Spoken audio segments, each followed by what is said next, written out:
not exactly true. She'd probably be mortified. When we were asking her what kind of service she'd like, she said, "Oh, don't anybody make a fuss over me." So we wanted to make it real clear, Granny, this is not a fuss. Nobody's fussing here. This is a party. You just happen to be the center of attention like you always were at a party. First, I really want to thank the Carr family for welcoming us in their home. We were very close, our family and theirs, when we were growing up. It just feels right to be here. I'm not going to do many introductions. We do have name tags, and people can sort of figure out who each other are, I hope, unless you came late and didn't get a name tag. But I would like to maybe have Molly and Emily and Jamie, the Carrs, raise their hands, maybe, so we can acknowledge them and thank them for using the house.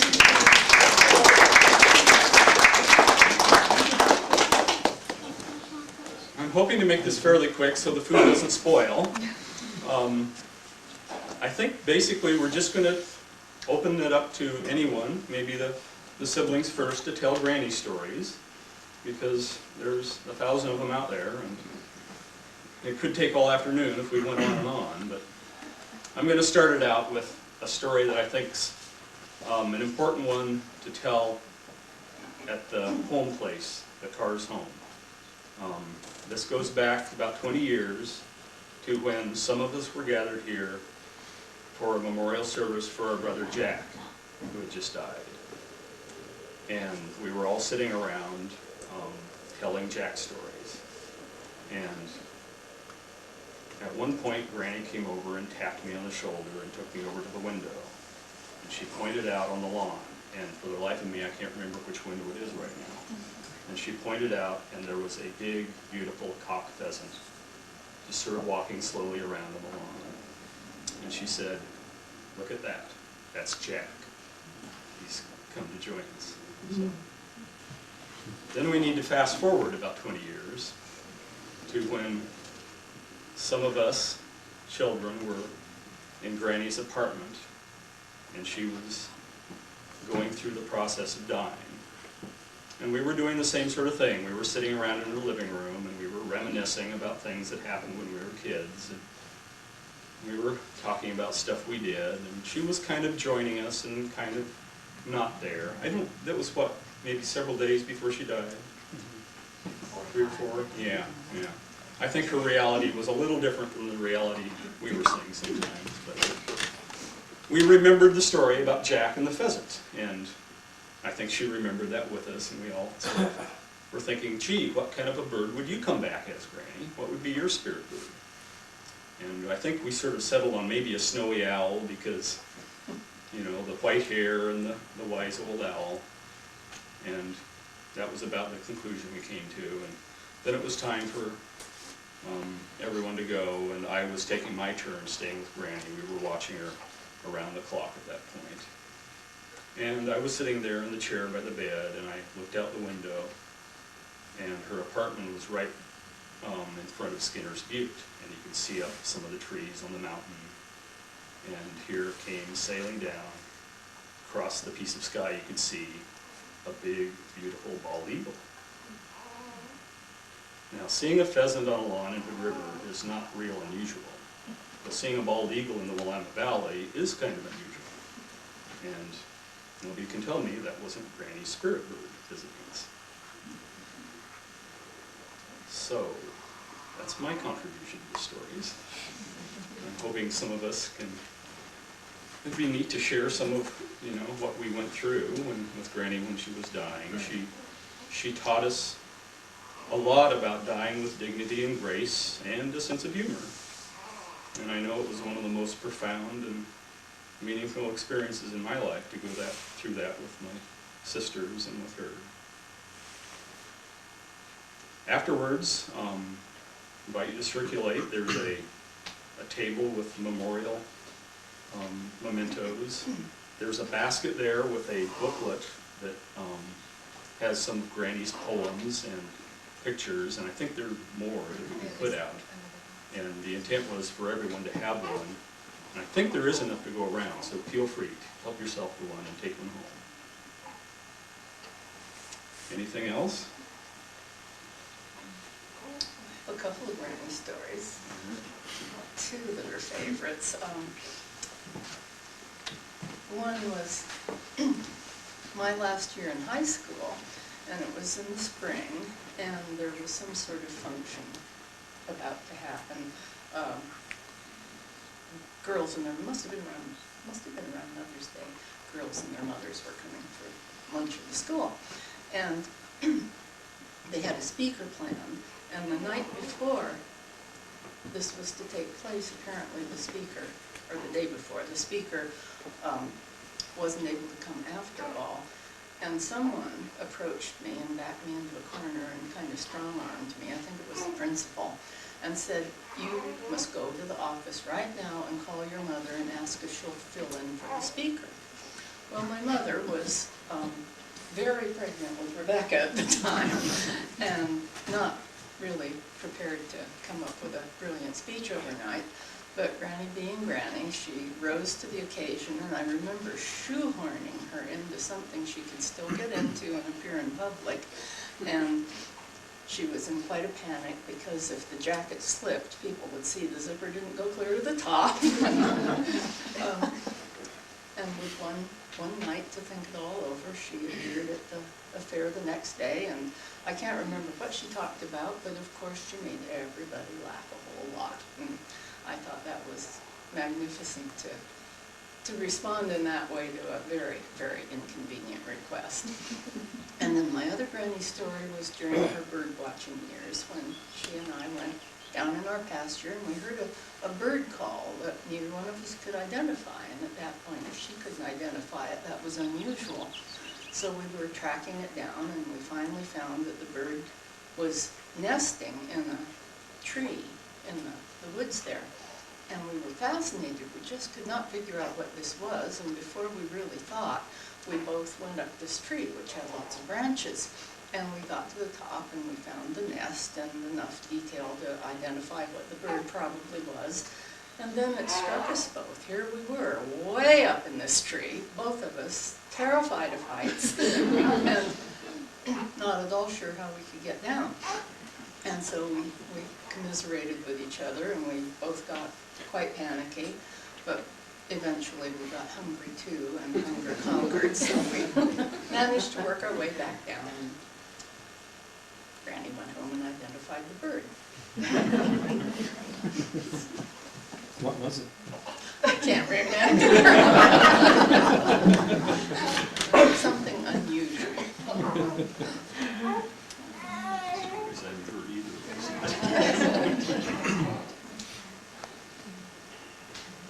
I wrote down some words.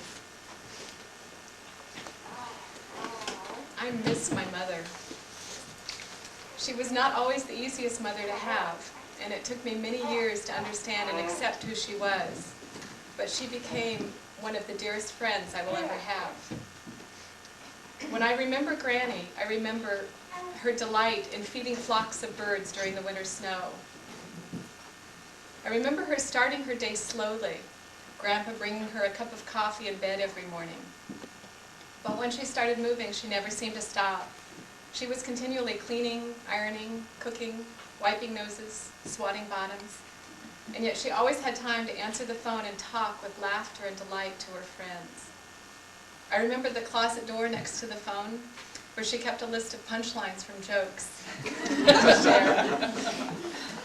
I remember the tea parties with her friends, talking and laughing and talking and talking. I remember Granny taking us as children on a quiet walk on a snowy day and discovering a tiny Christmas tree decorated in the middle of the woods. Had the fairies been there? I remember her love for ballet. I remember how she worried. When she drove, she hummed and she drummed her fingers on the steering wheel. She loved to talk, but she could also listen. I used to come home from school, and I'd sit in the kitchen while she cooked, and I'd tell her everything that had happened during the day. She always listened, when at least she appeared to be very interested. I remember Granny for her pride. She never wanted anyone to know her weaknesses or to feel sorry for her. It was always important to present a proper image. We grew up with echoes of, what will the neighbors think? And yet, as she approached her death, she showed through her pride and dignity how I did the best I could. You do what you have to do. I do remember how Granny worried. She always had a list of worries. Sometimes in her life were more difficult than others. There were times of crisis, times when she didn't know what decision to make, times when she trusted doctors or authorities to tell her what to do, but still she worried. And usually the decision-making in the family landed on her shoulders. She always worried about each of her children. It was her job, she said. I also remember Granny's absolute joy and delight in life. She loved people. She was always fascinated with people's stories. What made them tick? Why were they the way they were? She loved to garden. She loved masses of flowers. We would take long drives in the country looking for the perfect hill covered with wildflowers. She grew fields of glorious flowers in her garden, filling people's arms with bouquets when they came to visit. She loved to be generous, giving freely of the produce from her garden, her hospitality, what little money she had. She loved green onions. She loved green olives. She loved the ocean. My favorite memories of Granny are from my senior year in high school. She and I lived alone in North Bend while Grandpa traveled on construction. During that first summer, we would drive to the beach every morning and walk for hours along the beach. And we collected so many shells that we finally had to limit ourselves to picking up only one shell each day. So if we found a beautiful one, we would carry it until we found an even more beautiful one, and then we had to exchange it. And we still covered the apartment porch with shells. I had my struggles with Granny. There were periods of time when we were estranged, when I struggled to separate from her, times when she didn't approve of my life choices, and yet there was always a connection, an intense closeness. I always knew she loved me. I always knew she would be there. When we learned that Granny was dying, it was hard to accept that she would no longer be at the other end of the phone. I called her every day during those last years, sometimes several times a day, just to check in on her and to share our busy life with her. And after she died, it took a month before I stopped automatically reaching for the phone every time Patrick or Thomas did something I knew that she would appreciate or sympathize over. Granny had been preparing for her death for years. She'd given away all but her most treasured possessions. She had made sure that Grandpa was settled where he would live out his years in comfort and with a life of his own so that he would not miss her so much. She'd worked on healing her relationships with all of her children. Granny showed us how to approach death with style and grace and even humor. She was prepared to die, but she kept saying, "I've never done this before." She wanted to do it right. And I remember her words during those final weeks, "I think we found the proper way to do this," she said. It was an amazing experience to work closely with hospice through her stages of decline. And it was an amazing gift for me to be able to be with her through the process. As her body became more and more weak, her spirit seemed to shine more strongly. She began to seem almost transparent. It was as though I could see the little girl inside her. And as I cared for her, I felt able to return some of the mothering that she had given me over the years. I miss my mother. But Patrick reminds me, she's still very close by.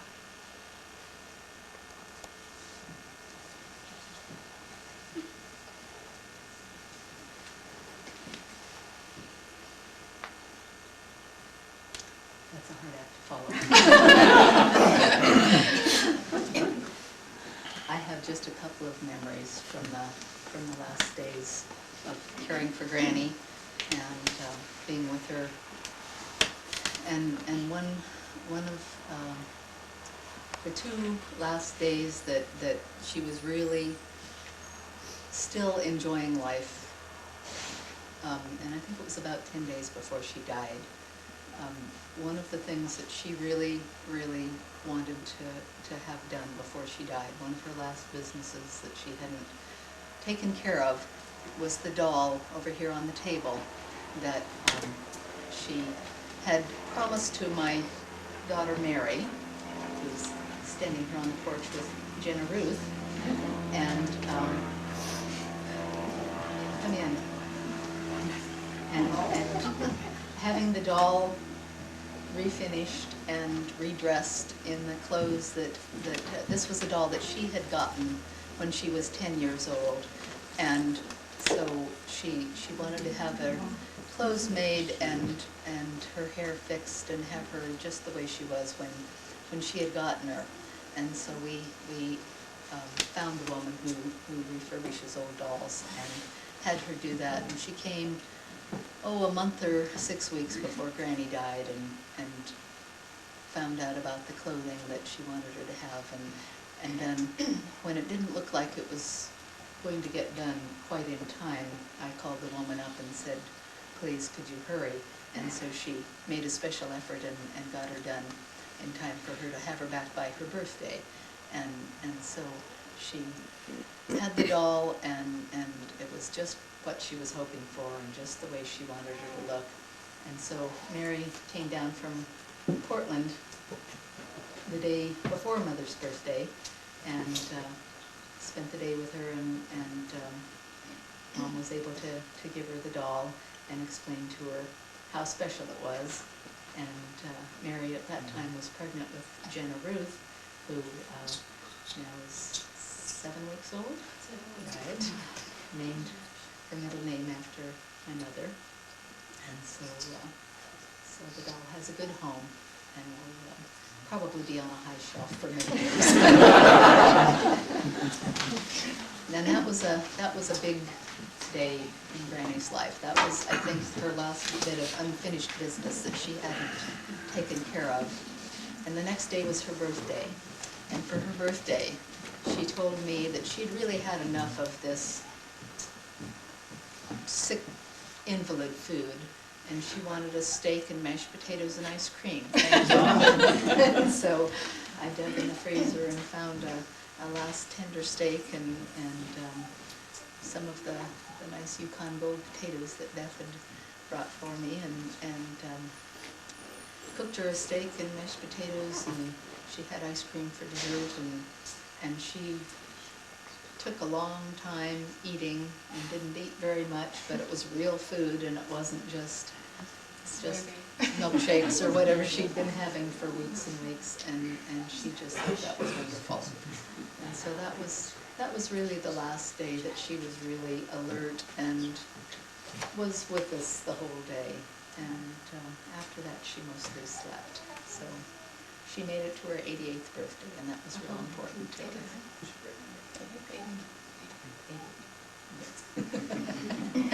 So, yes. I'm sure all of you know that we were raised just down through the Benton's property over the hill and down by the river. For me as a child, my mother created such magic. It was a wonderful, wonderful place to be raised. I didn't know her well during my turbulent teens and turbulent 20s and turbulent 30s. It was a huge gift to me that in my 40s, at the end of her life, she really began telling her own life stories over and over and over again, and getting to know her in the last years of her life was such an incredible gift to me. And I know that the last few weeks of her life was teaching for me beyond anything I've ever experienced, and it was such an incredible gift to go so consciously and so beautifully into her death, and to share that experiences with my brother and sisters was a wonderful, wonderful gift. I had actually had the opportunity to come up to Oregon. I live in California, and I had a chance to come up and spend some time with my mother just before we found out that she had this terminal cancer. So I was back in California taking a workshop when I heard the news, and just before that in this workshop I had been asked to write something, and I'm going to read to you what I wrote because it's It's one of my fondest memories. Alice spoke of fairyland, and this is my memory of fairyland.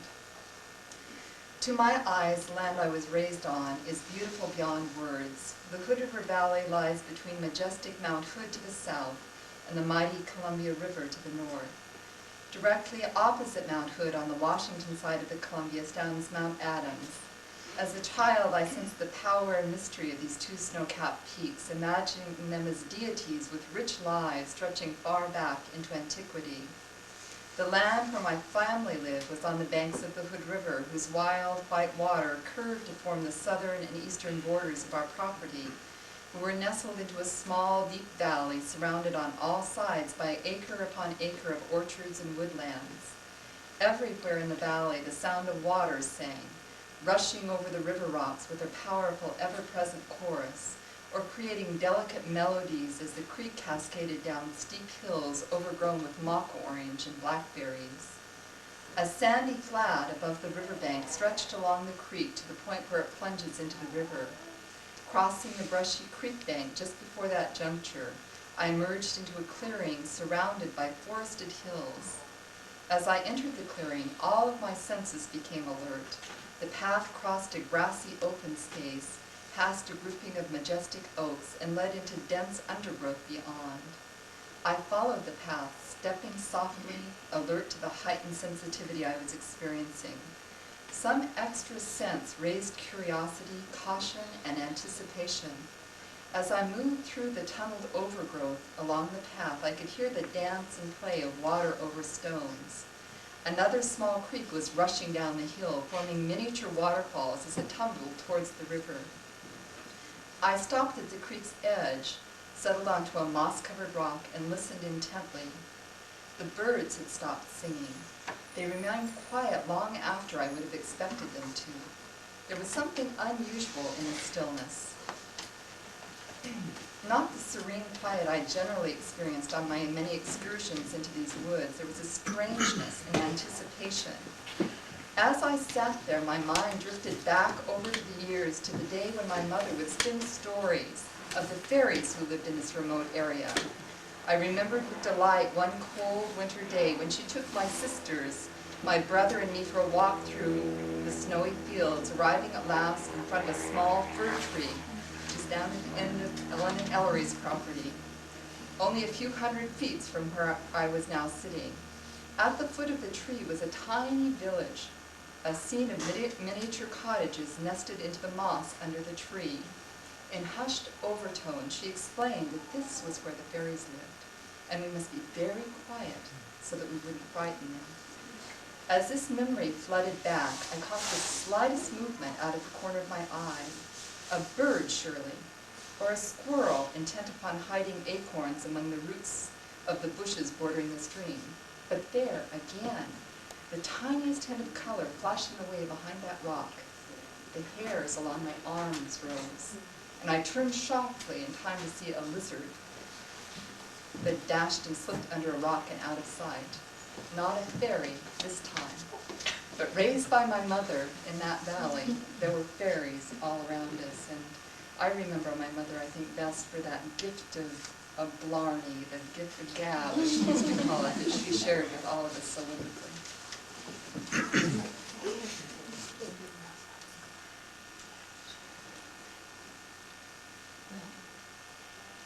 Come on, there's some good stories. The shower story. Who's going to tell that one? As Mom was dying, the last weeks, she was drifting in and out of our reality, but definitely in some wonderful worlds. But she kept coming back, and she came back with humor. And it was maybe 4 or 5 days before she died. Danny, at that time, we had taken shifts and we were staying around the clock with her. There would be 1 or 2 of us would spend the night, and then people would take shifts during the day, so someone was always there. And I think Danny and I had spent that night with her, and we were getting up and going to shower down the hall, and Mom was sort of drifting in and out of sleep and consciousness, and she asked where we were going, and Linda said, "It's okay, Mom, they're just going to take showers." And And Mom said they're going to take showers. And Linda said, yes, would you like a washcloth to wash your face? And she said, I'm the one who's dying, and all I get is a washcloth. They get showers.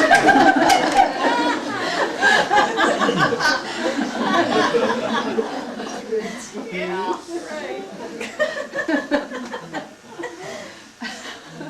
Does anybody else have any stories that they'd like to bring back and remember? Hap, please. Well, this is kind of silly, but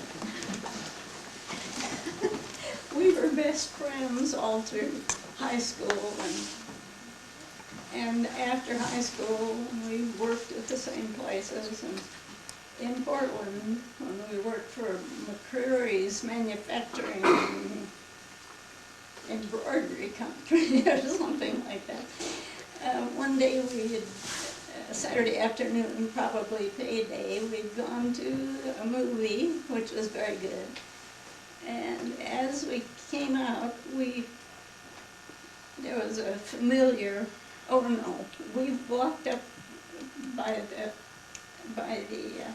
Orpheum? yeah, Orpheum Theater.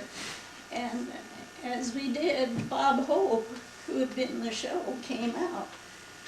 So we said we liked your program. He says, why don't you girls come on at the hotel and I'll buy you lunch. We looked at each other. I can remember the feeling, and we kind of stuttered a little. We think we have to get on with it. It was kind of silly, you know. In those days, this is probably 1930, that we were working in Portland. We graduated from high school in 28, so anyhow, what was the rest of that? You kicked yourself, didn't you? Yeah, we kicked ourselves. We're not going with him because he just wanted some company to have dinner with him. But anyway, we were still kicking ourselves much later. Just an incident. We worked in the cannery together here in Hood River before we went to the big city, and we worked in a manufacturing company for swimsuits and all kinds of things. We had good times. She talked so much about those days. I think those were some of the happiest times in her life. It was so much fun to live in the city with you and to be so carefree and have so many boyfriends and have so much fun. Yeah, it was great. Pat, on the table, there's a book that I put together, letters from Donnie to Granny and from Ruth to Donnie. And there's one in there that you really should see, talking about when Dad rode on the bus home to Hood River with you after seeing Ruth, and telling stories about talking to you and what you talked about. It's pretty funny. It's interesting to see those letters because it gives you an idea of what Ruth and Donnie were like before the toll of raising 6 kids took its toll. She was a great gal. When I was 5 or 6 years old, I remember one night, Dad was in our little living room trying to get the Christmas tree to stand up straight, and I was in the next room with Mom doing something under a table, can't think what. But at any rate, I'd been hearing rumors from friends, and so I put the question to her about Santa Claus. And she thought for a minute, and she explained to me very quietly that, no, my friends were right. There really wasn't a Santa Claus. But don't tell Daddy because he doesn't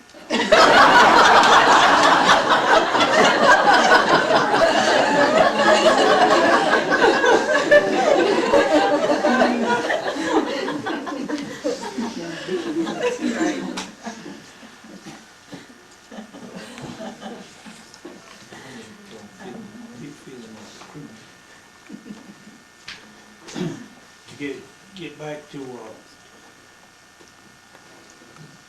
I'll just say the Donaldsons owned the whole place down there, and they'd sell a piece at a time, and so my son Bill was down there to visit, and came home one day and wanted to know if we wanted to buy a place, and we were renting in Hood River, I guess, and we had moved from the Euro Ranch. Anyway, we went down and looked at the place and bought it right quick. They said, well, why are you selling this so cheaply? And Donnie said, we need the money to send the children to school. And so I really feel like a criminal.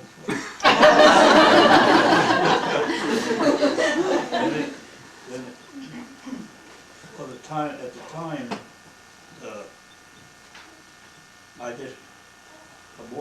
we bought, I think it was an acre and a half or something like that. And PP&L owned from the center of the river up 100 feet, and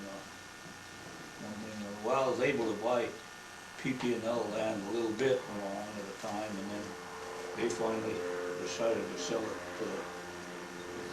to sell the rest of the land that they own on there to the adjoining owner, which I was one at that time.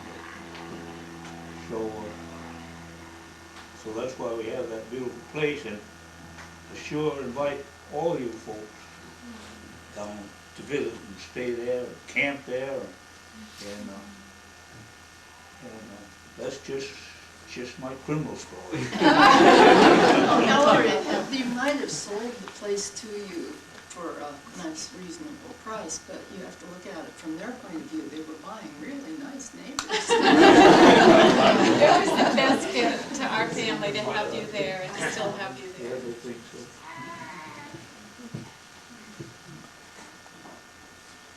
In that vein, after they'd purchased this property and were adding to it and at the time building a garage, my son was about 2.5, and we'd go, and of course we had to go up and see Ruth and Donnie and whomever else of you were there.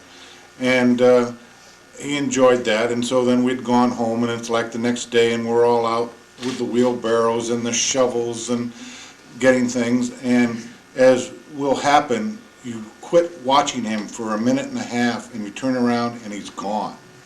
Well, as those of you who know the area, there's 2 ways to go. One's to the river and one's up to Ruth's. So I went to the river and sent my mother up to Ruth's. Well, of course he'd gone to Ruth's. He knew good fun. He just wanted to go back and see that nice lady with the cookies.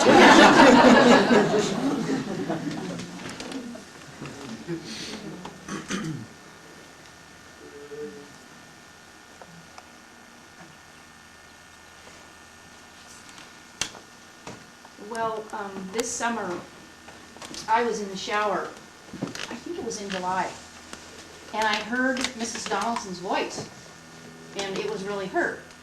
And I came out as fast as I could, and Becky they'd been traveling around and came up here, and so we stood and talked a little while, and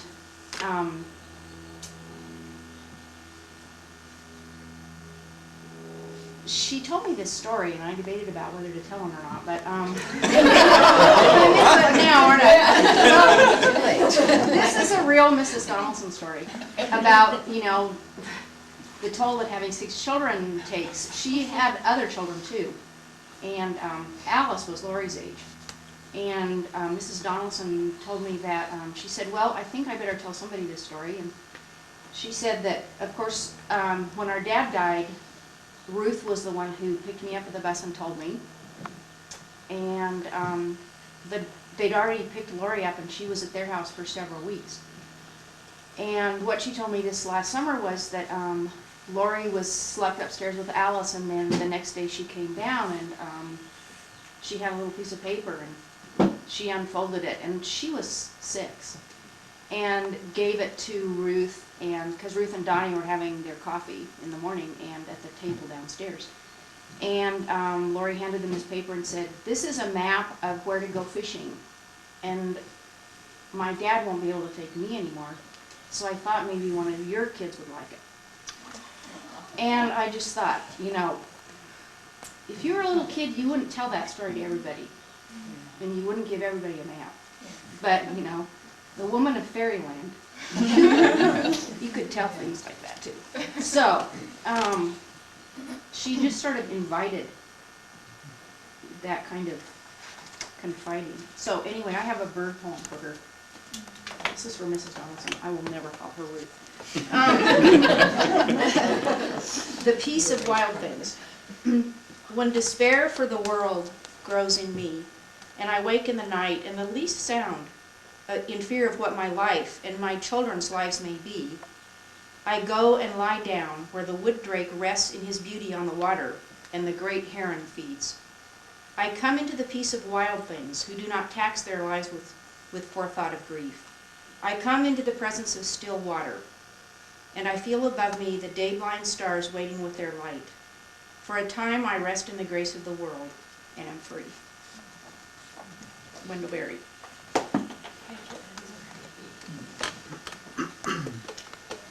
Danny asked me just to share a little bit about Mom's passing. And when she did die, we were so thankful and felt so lucky that we were working with hospice, and she really wanted to die in her own home. And we all pulled together and were able to make that happen. And after she died, we held her body, held a vigil for her, held her body on dry ice for 3 days, and around the clock someone stayed with her, and we sang to her, and we read poems. And in many cultures and in many spiritual traditions, there is this three-day period of time when the spirit lingers. And for many of us, it was a very profound experience to be there and to feel her still there and to feel her departing. It was very amazing. We read a lot of poetry to her. I know I read Molly's poems over and over and sang to her. And it was a very, very precious time. And we felt really thankful to have had that opportunity.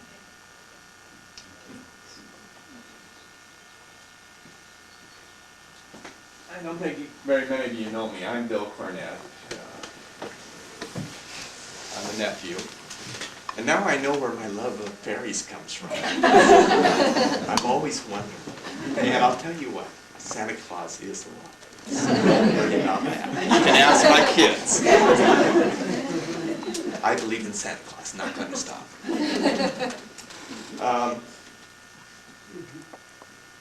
think the first time I can remember meeting Aunt Ruth was up in Grandma Lulu's nursing home when I had come by to visit. I think I was probably about 12 or so.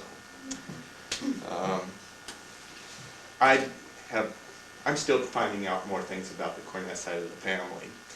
And once or twice a year I was able to get down to Eugene and visit Aunt Ruth. And she always had all sorts of history, mostly on the Kaiser side of the family there, but she would give me whatever she had. And it was always, like I say, I don't know hardly anything about the Cornett side of the family. I'm meeting for the first time a lot of relatives. And all I can say is that she always made me feel as if I was right at home.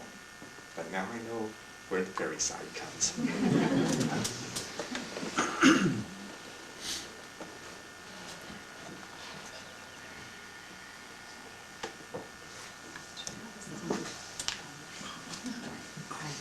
There's someone who isn't with us here today. Our father Donnie wasn't able to join us, but if anyone would like to say hi, my son Ian is doing the video camera, so maybe afterwards when we're having a bite to eat and looking at the memories over here on the table, feel free to say hi to Donnie and look into the camera. That doesn't really look like Donnie, but you'll have to imagine. Maybe a beard on the end. And we do have a little bit of music to end up with. I made them wait till last because I didn't want to be crying when I had to be speaking. So Should try crying when you're singing.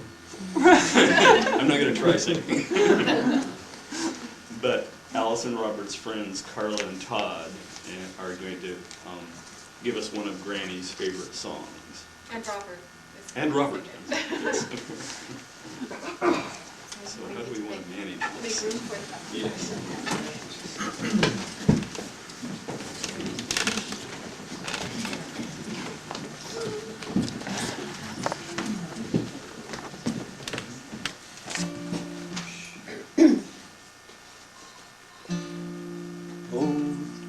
I can't do it. Oh, Danny boy, where are we? The pipes are calling from glen to glen and down the mountainside. The summer's gone and all the flowers are dying. 'Tis you must go and I must bide. But come ye back when sun shines on the meadow,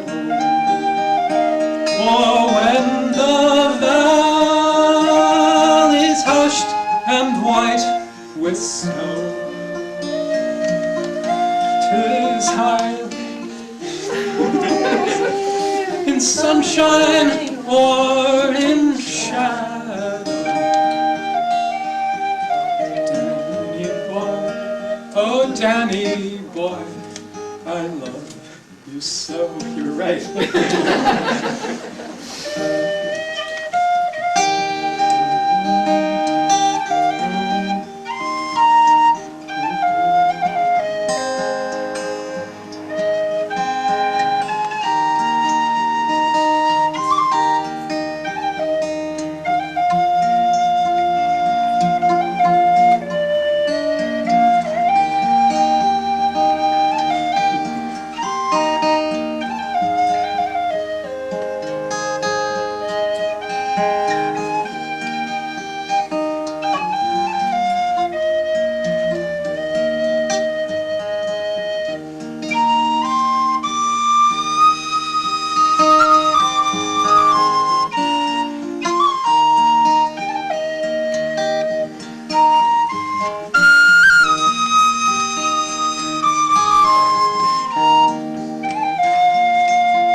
And if ye come, and all the flowers are dying, and I'm as dead I well may be, you'll come and see the place where I am lying, kneel and say an Ave there for me, and I shall hear you softly tread above me, and on my grave will walk in the sweet to be. And you shall say and whisper that you love me, and I shall sleep in peace until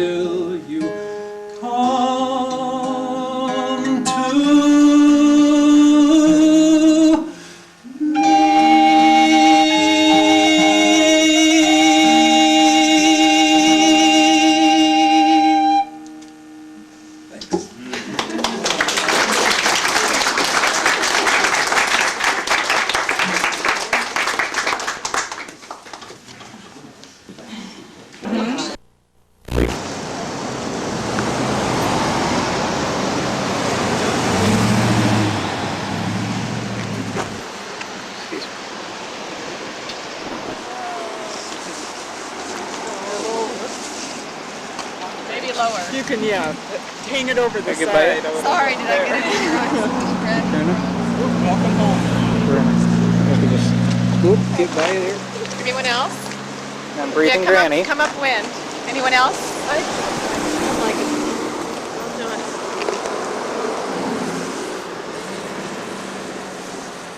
Just wash your hands before we eat. Who else? Ian? I've already got a little inside me I breathed through. I'm sorry. It's okay.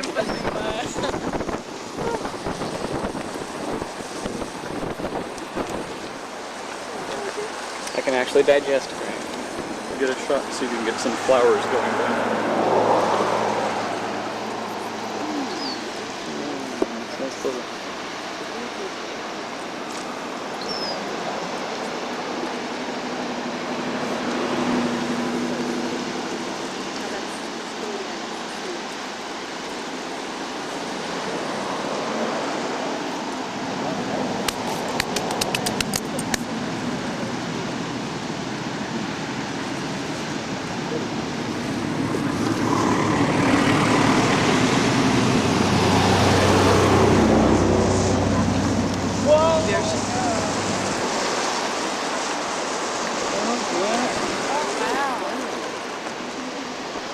Now, is there a message spelled out there?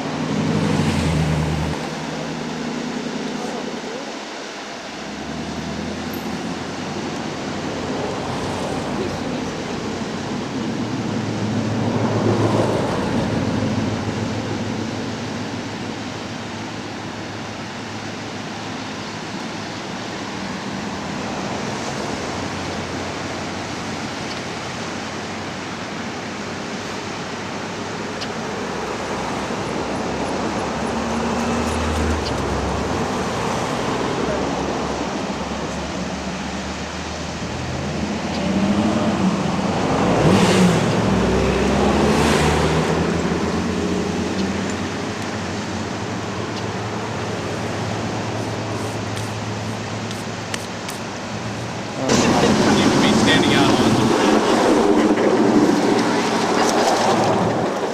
Okay. All right. Okay, they know. There, well,